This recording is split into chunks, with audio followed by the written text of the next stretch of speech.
नमस्कार CSK news में आप सभी दोस्तों का एक बार फिर से बहुत बहुत स्वागत है। दोस्तों सबकी बड़ी खबर निकल के आ रही है। दोस्तों आज 29 दिसंबर की जो बड़ी अपडेट निकल के आ रही है, सब में सभी मदरसों को बंद करने की तैयारी कर चुकी है सरकार ने।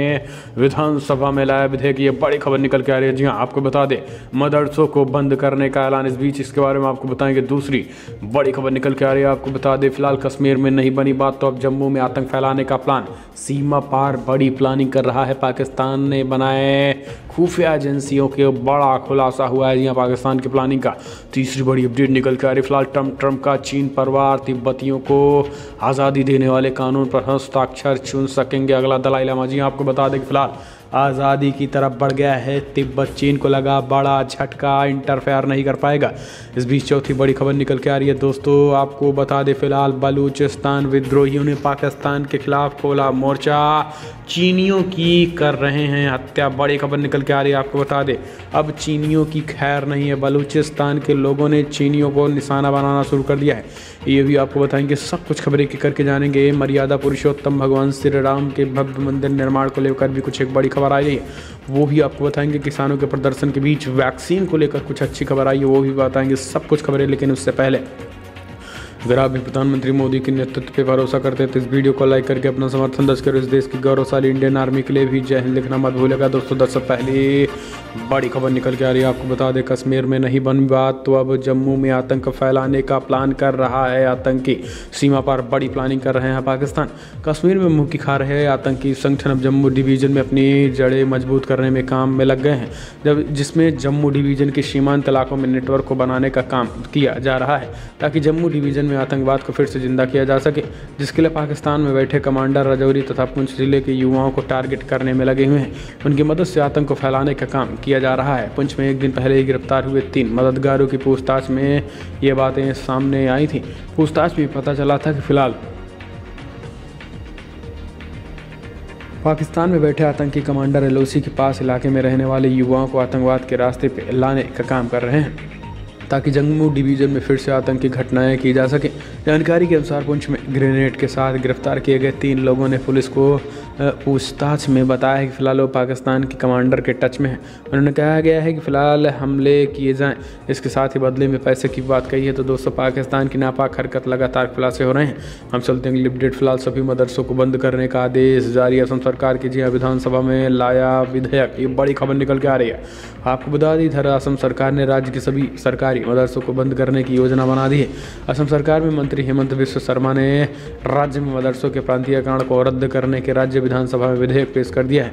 असम सरकार में शिक्षा मंत्री हेमंत बिस्व शर्मा ने कहा है कि फिलहाल हमने विधानसभा में नया बिल लाया है। इसके तहत राज्य के सभी मदरसा सामान्य शिक्षा के इंस्टीट्यूट बन जाएंगे। हम भविष्य में कोई भी मदरसा नहीं बनाएंगे। जिस बिल को लाते वक्त हम खुशी हो रही है। हम शिक्षा जगत में भी सही मायने में एक सामान्य पाठ्यक्रम लागू कर पाएंगे। असम सरकार के मंत्री का कहना है कि फिलहाल कांग्रेस और all India United democratic front ने इस बिल का विरोध किया है, लेकिन हमने तय किया है कि फिलहाल हम ये बिल जरूर पास कराएंगे। मीडिया में बातचीत करते हुए हेमंत बिस्व शर्मा ने कहा है कि फिलहाल ये बिल समाज को एक नई दिशा और दशा देगा और खास करके मुख्य धारा में छात्रों को मुख्य धारा में जोड़ने का काम किया जाएगा। तो दोस्तों आपको बता दें कि मदरसों पर पूरी तरीके से पाबंदी, एक अच्छी खबर। हम चलते हैं अगले अपडेट लेते हैं। फिलहाल तिब्बत हुआ आज़ाद। आपको बता दें डोनाल्ड ट्रंप ने किया बड़ा ऐलान। चीन को लगा बड़ा झटका। तिब्बतियों को आज़ादी देने वाले कानून पर ट्रंप ने किया हस्ताक्षर चुन सकेंगे अगला दलाई लामा। दरअसल चीन और अमेरिका के बीच जारी तनातनी और बीजिंग की ओर से मिल रही चेतावनियों को दरकिनार करते हुए अमेरिका के राष्ट्रपति डोनाल्ड ट्रंप ने उस कानून पर हस्ताक्षर कर दिए हैं जो तिब्बतियों को उनके धर्मगुरु दलाई लामा के अगले उत्तराधिकारी को चुनने का हक देता है। The Tibet policy and support act को अमेरिकी कांग्रेस ने पिछले हफ्ते ही पास कर दिया था, जिनमें चीन बुरी तरीके से चिढ़ गया और उनके विदेश मंत्रालय ने इस कानून को चीन के आंतरिक मामलों में दखल अंदाजी की कोशिश बताया था। चीन के विदेश मंत्रालय के प्रवक्ता वांग वेनबिन ने पिछले हफ्ते इस विधेयक के पारित होने के बाद कहा था कि फिलहाल हम अमेरिका से आग्रह करते हैं कि फिलहाल वो चीन के अंदरूनी मामलों में दखल ना दें और इन नकारात्मक कानूनों पर हस्ताक्षर करने से बचें। ऐसा ना हो कि वो भविष्य में द्विपक्षीय संबंधों को नुकसान पहुंचाएं। ये बड़ी खबर निकल के आ रही है। तो दोस्तों आपको बता दें कि चीन अब संकट में घिर गया है, क्योंकि आपको बता दें कि अब आज़ादी के दौर शुरू हो चुके हैं, खास करके तिब्बत के, और चीन पर शिकंजा कसना भी शुरू हो गया। उस विधेयक पर भी हस्ताक्षर कर दिए हैं ट्रंप ने, और चेतावनी देते हुए कहा है कि फिलहाल कानून के खिलाफ जाने पर चीन पर और बड़े प्रतिबंध और चीन के खिलाफ एक्शन लिया जाएगा। हम चलते हैं अगले अपडेट। फिलहाल इमरान खान की बड़ी मुश्किलें, बिलावल भुट्टो ने दी 31 जनवरी तक पद छोड़ने की धमकी की चेतावनी। जी हाँ, दरअसल विरोधी दलों ने पाकिस्तान के प्रधानमंत्री इमरान खान के खिलाफ अपने अभियान को और तेज कर दिया है। पाकिस्तान की पीपल्स पार्टी PPP के अध्यक्ष बिलावल भुट्टो जरदारी ने चेतावनी देते हुए कहा है कि फिलहाल अगर 31 जनवरी तक इमरान पद नहीं छोड़ते तो PDM इस्लामाबाद की तरफ कूच करेगा। उधर मरियम नवाज ने कश्मीर और सियाचिन में मिली हार को लेकर पाकिस्तानी सेना की बगिया उधेड़ी है। उन्होंने कहा है कि इमरान खान की पार्टी को पाकिस्तानी सेना और ISI के इशारे पर इस दल को चुनी हुई सरकार के खिलाफ षड्यंत्र करने में इस्तेमाल किया गया है। तो दोस्तों, इमरान सरकार को अब विपक्षी भी पूरी तरीके से चारों तरफ से गिर गए। हम चलते हैं अगले अपडेट लेते हैं। बलूचिस्तान से बड़ी खबर निकल के आ रही है। आपको बता दें, पाकिस्तान में बलूच विद्रोही लगातार चीन पर कर रहे हैं हमला। जी हाँ, आपको बता दें कि बलूचिस्तान लगातार अपनी आज़ादी की मांग कर रहे हैं, और यही कारण है कि बलूच में लगातार BLA यानी बलूचिस्तान लिबरेशन आर्मी अब पूरे पाकिस्तान में खास करके चीनियों पर टारगेट किया जा रहा है। चीनियों को एक तरीके से नुकसान पहुँचाया जा रहा है, जिससे कहीं ना कहीं पाकिस्तान और चीनियों में एक टकराहट की सिचुएशन बने। लेकिन आपको बता दें कि पीपल्स लिबरेशन आर्मी का खास करके चीन की बलूचिस्तान BLA का मानना है कि फ़िलहाल ये अटैक चलता रहेगा जब तक हमको आज़ादी नहीं मिल जाती है। तो दोस्तों,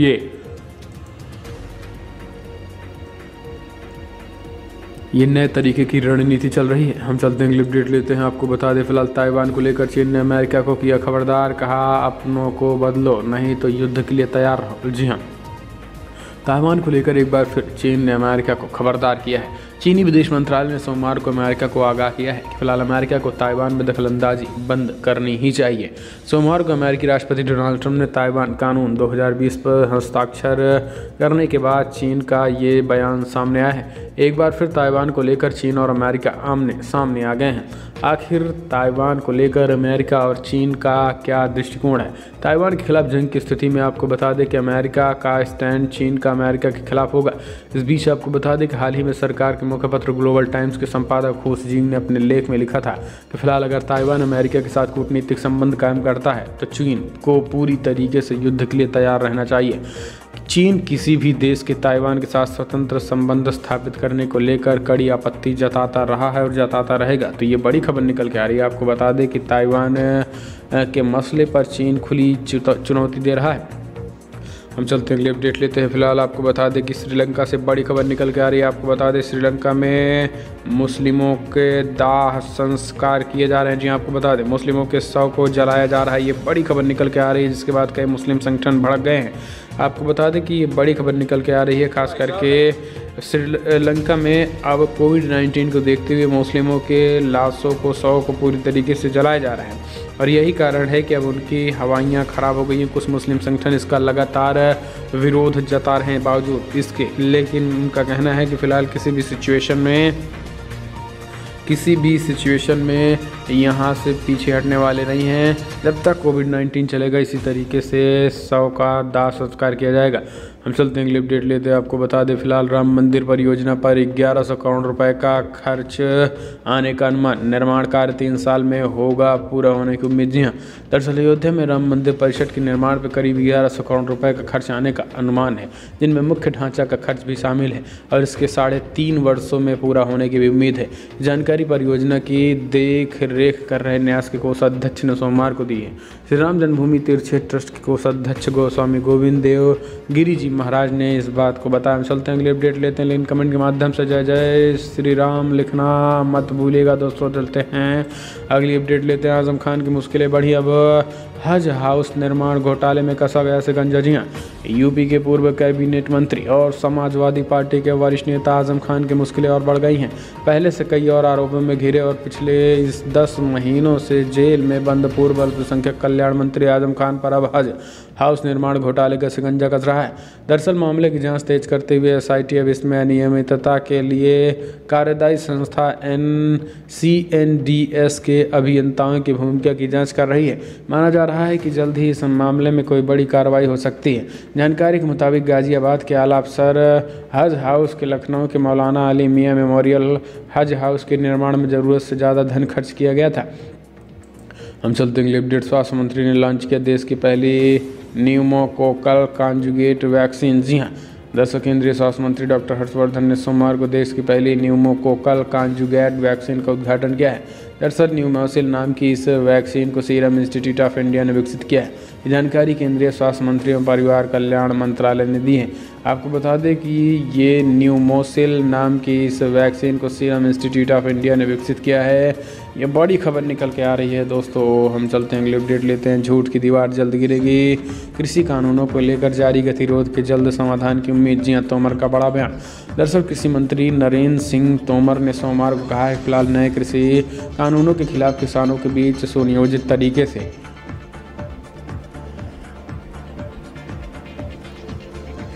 झूठ की दीवार खड़ी की गई है, लेकिन ऐसा लंबे समय तक नहीं चलेगा और प्रदर्शनकारी किसानों को जल्द सच्चाई का एहसास भी होगा।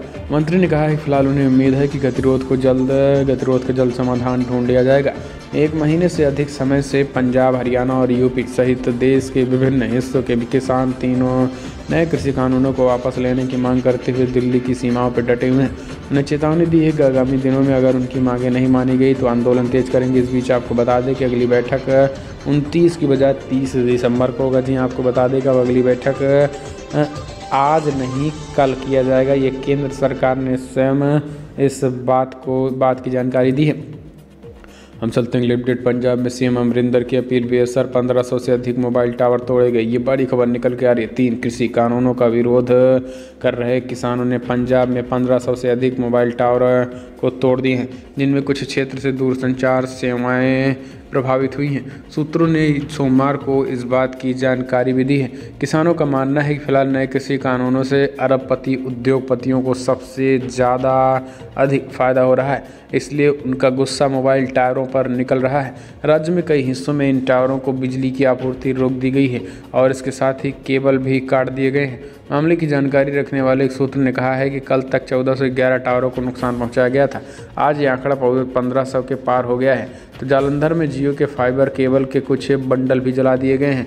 राज्य में जियो के 9000 से अधिक टावर हैं। ये बड़ी खबर निकल के आ रही है दोस्तों। आपको बता दें कि जियो को टावरों को लगातार निशाना बनाया जा रहा है, जिसके बाद अब कांग्रेस सरकार पर आरोप लग रहा है कि अंबानी के टावरों का कांग्रेस पार्टी किसानों को भड़का रही है। हम चलते हैं अपडेट लेते हैं। 100वीं किसान ट्रेन को पीएम मोदी ने किया रवाना, कहा आमदनी बढ़ाने की दिशा में बड़ा कदम। दरअसल प्रधानमंत्री नरेंद्र मोदी ने सोमवार को महाराष्ट्र के सागोला से पश्चिम बंगाल के शालीमार तक चलने वाली 100वीं किस्त किसान रेल को हरी झंडी दिखाकर रवाना किया है। प्रधानमंत्री ने रेल रवाना करने के बाद कहा है कि फिलहाल कोरोना की चुनौतियों के बाद भी 4 महीने में किसान का ये रेल नेटवर्क 100 के आंकड़े तक पहुंच गया है। महाराष्ट्र के किसानों को बंगाल के और बंगाल के किसानों को महाराष्ट्र तक अपनी उपज पहुंचाने की सुविधा मिल गई है। देश को जोड़ने वाली ट्रेन अब किसानों के माल को भी यहां से वहां पहुंचा रही है। प्रधानमंत्री ने कहा है कि इससे छोटे और सीमांत किसानों को भी फायदा पहुंच रहा है, क्योंकि इसमें माल की कोई भी सीमा नहीं रखी गई है, यानी कि उपज का छोटा हिस्सा भी बड़े बाज़ारों में पहुंच रहा है। तो इस तरीके से अब पीएम मोदी ने बड़ा ऐलान किया है।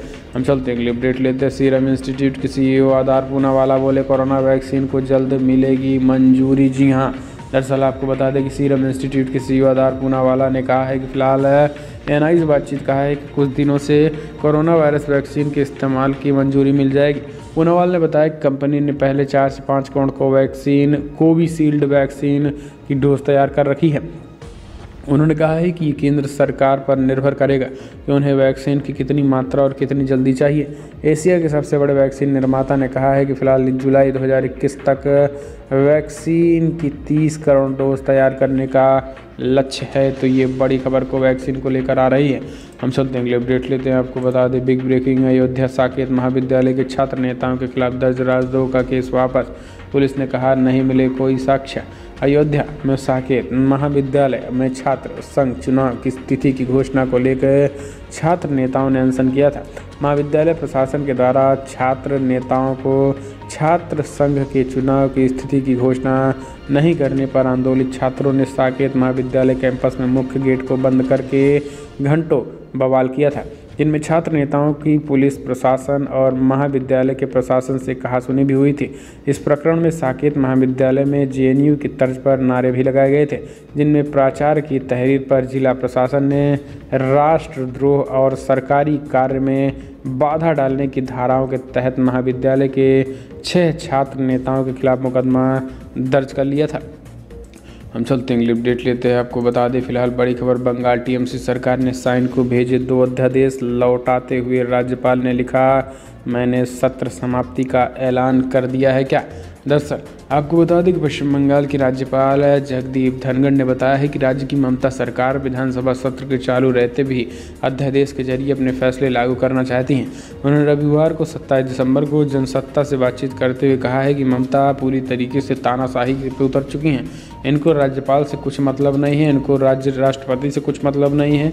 सारा का कानून अध्यादेश के जरिए बना लेना चाहती हैं, सारा का सारा फैसला अपने आप बना लेना चाहती हैं, सारे कानून बिना राज्यपाल के ही बना लेना चाहती हैं। तो इस तरीके से बड़ा हमला बोला है। तो दोस्तों फिलहाल बड़ी खबरों में इतना ही, लेकिन 1 जनवरी से शुरू हो जाएगा प्याज की सभी किस्मों के निर्यात का केंद्र सरकार ने अनुमति दे दी। ये भी बड़ी खबर। तो दोस्तों फिलहाल बड़ी खबर इतना है, लेकिन अगर आपको वीडियो पसंद आए तो लाइक करें, शेयर करें, कमेंट के माध्यम से आप अपनी राय देना ना भूलें। इस वीडियो में इतना ही। जय हिंद, वंदे मातरम।